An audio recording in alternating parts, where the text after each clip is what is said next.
Ladies and gentlemen, this is the Anecdotal Economist, and today we're going to talk about silver and how it's set up for one hell of a pullback. Let's get into it.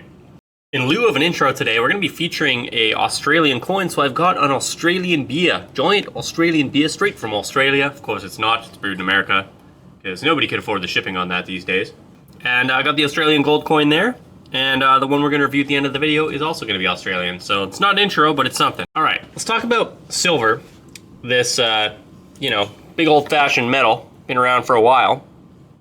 And why I think it's about to get hit pretty hard. And also give you the bull case, because I know there's a lot of you out there who only want to hear about that. And I think that's fair. I mean, honestly, I own enough silver. I would like to only hear about the bull case. But I'm a little bit of a masochist, so We're gonna talk about the the downside first.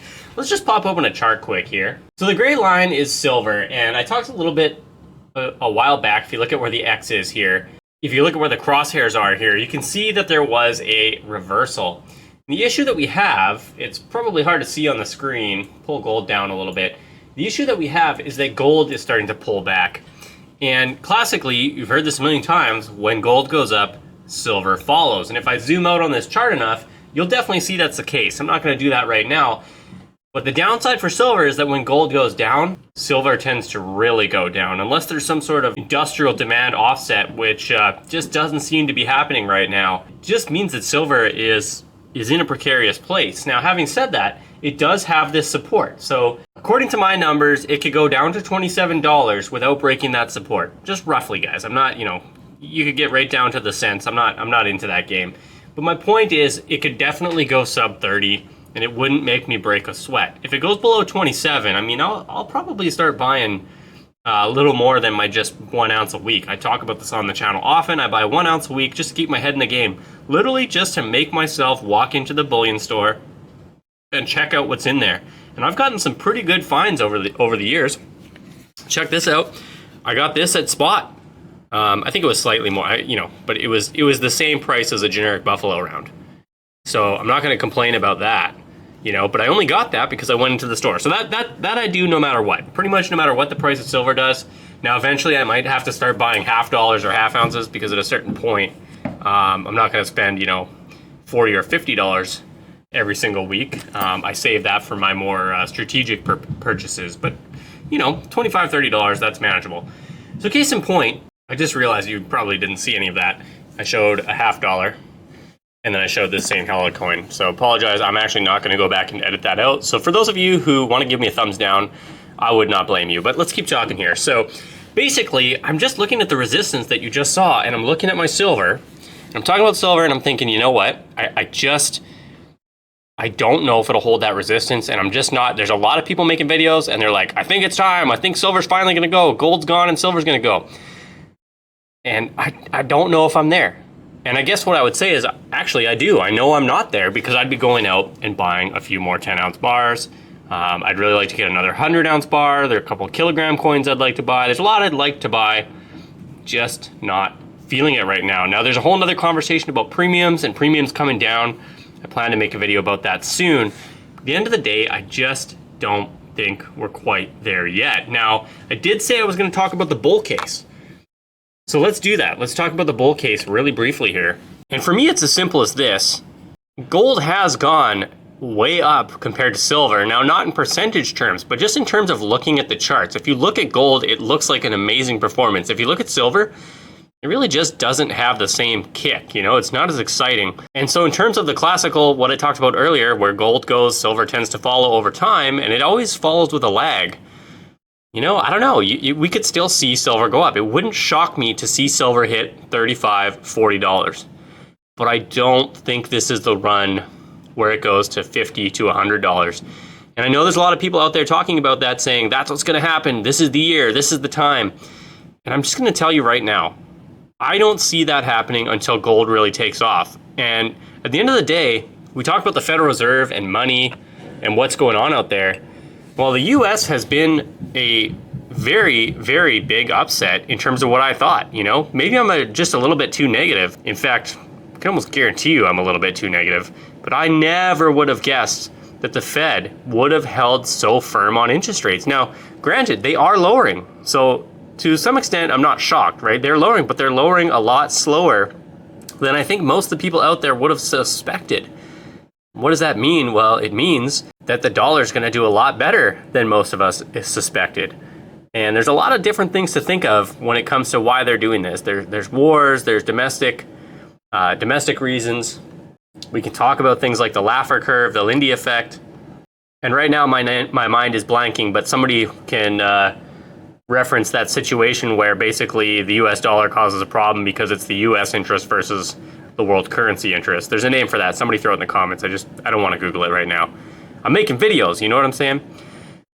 Boy, I hope you guys appreciate this coin. I know it's like not super popular. I just love the way the light shines down in the background. And I actually really like what they did with the rim, making the fine print. This thing's actually starting to tarnish. You guys see that? There's that orange tarnish popping around. I live in a very high tarnish area, apparently. So it's a little disappointing.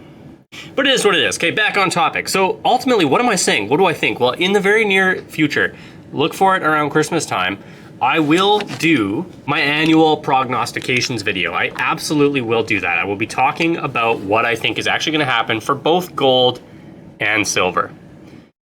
But just off the cuff, without getting super technical and trying to call exact dollar values and say exactly what I think is going to happen, I just don't think we're in that situation where silver takes off yet. And I'll tell you right now, if I'm wrong, I will be the happiest person around. I would love to take a few of these 1 ounce coins and drop them off for $50 to $100 and buy something real fun. And I would continue investing anyway. I'm not one of those people who is waiting for an exit, right? I'm not waiting for the day where silver, takes off and then I can sell out and buy a house. I will definitely take some wins, but I will never fully exit the game. I see this as God's money. And if it's good enough for God, it's good enough for me. Okay, let's get into the review. We have today one of our final, I think this is our second to last or nearly the last Christmas coin. And I've decided for my son, I'm going to start getting him the Perth Mint series. I've got 18 years to fill, so I figure I can get him 12 of these in a row, and that should be pretty cool. Hopefully he'll think it's neat over the years, and he's really into dragons right now. So let's get this sucker out of the case and give it a quick review. Okay, let's just review the capsule that they come in for a second. It's a high quality capsule. I am struggling to open this. I can tell it's not airtight, or if it is airtight, it's some sort of variant of airtight. I would suspect these capsules are probably made in Australia or China. They're pretty close to China. Who knows? It's definitely not airtight though. It doesn't have the same feel. It doesn't have the same sort of seal to it and scratch resistance feel to it, but it's very high quality. I'm like literally struggling to open it. So I did have to get my knife out to do it. So just reviewing the capsule, if you're buying these Perth coins, especially their premium coins, they are good. Okay, and after legitimately 2 minutes of struggling to open that, I got it. And as expected from any high quality Perth Mint product, no milk spots in sight. We've got the late queen on this one still, which actually kind of surprises me. I thought they'd have the king on here, but looks like an anniversary coin for her. Maybe this will be worth something someday. Very interesting. I didn't get it for that though. But very cool, very cool. Not bad. I think really there's nothing to say on the queen, except for I like that anniversary 52 to 22. That is a neat little bonus feature. Now to flip it over on the reverse side, taking a look at this. From what I understand, there's a lot of controversy. I watched some of the other channels and they're like, I really don't like this dragon, yada, yada, yada. You know what? It's a water dragon. I just think it's cool they did something different, right? You see all that water, sort of that fiery looking water. I don't know what's up with that ball. Anyone know the story with that ball?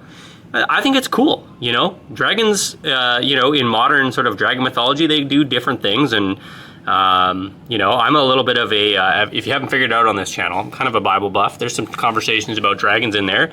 And I just think it's fun. I think it's fun. It's fun to use your imagination, think about what could have been, or, jump into a fantasy realm once in a while. And so I do think this is a really cool coin. I love the sort of proof finish of the dragon. I think the matte finish behind it just blends so well. I will say that I think there's too many copycats of the Perth series, but I love the Perth series of the Lunar series because it's been running for so long and it's probably going to go in perpetuity. And I wish more mints would get creative and come up with their own version of that. I think the Royal Mint needs to do that. I think this Canadian Mint needs to do that. I think the US Mint needs to do that. But they all just want to copy the Lunar Series. They see the success. The success is not because of how cool these coins are. This is a very cool coin, don't get me wrong. It's very cool. This coin is not successful and it will not be worth money in the future because of the design on it. It's because it's a continuously running series. We've talked about this with the Kookaburras, and there's just no mint better than the Perth Mint. A lot of people say Perth Mint makes the best coins. I think they make one of the best coins. I think there's several mints that are just as good, but there's no mint that holds a candle to the reliability and consistency for collectors. They don't rip people off. They produce them in appropriate numbers. They do everything right, and this is no exception. And so with that, we gotta stick this guy in our Christmas capsule. I really hope this fits. Again, I did not check, and I'm not gonna lie, it looks a little too big. We might have an issue here.